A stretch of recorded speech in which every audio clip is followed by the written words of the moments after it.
ইরানের আয়াতুল্লাহ খামেনিকে সরিয়ে দিতে চায় তারা। উনি আমেরিকাকে সবসময় বৃদ্ধাঙ্গুল দেখিয়েছে। উনি ইসরায়েলকে কোনোদিন পাত্তা দেয় নাই। আমরা প্রয়োজনে ভাত এক বেলা কম খাবো, তারপরও যুদ্ধ বিমান লাগবে, ঠিক কিনা জোরে কথা বলেন। আমরা কাউকে মারবো না, কিন্তু কেউ যদি আমাদের মাথার উপর হাত দেয় তখন আমরা তাকে জবাব দিতে হবে। এখন আপনাকে আল্লাহ কি বলছে? আপনি যদি কোরআনুল কারীম পড়েন, সূরা মাইদার 51 নম্বর আয়াত পড়েন, আল্লাহ আমাদেরকে 1450 বছর আগে আমার নবীর মাধ্যমে সতর্ক করে দিয়েছে।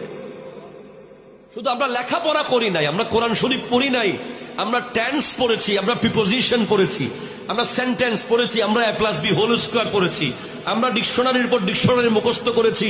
আমরা কোরআনটা পড়ে দেখি নাই, যদি দেখতাম ওখানে স্পষ্ট লেখা আছে, ইয়া আইয়ুহাল্লাযীনা আমানু লা তাত্তাখিযুল ইয়াহুদা ওয়ান নাসারা আউলিয়া, হে ঈমানদার, ইহুদি নাসারাকে বন্ধু বানাবে না।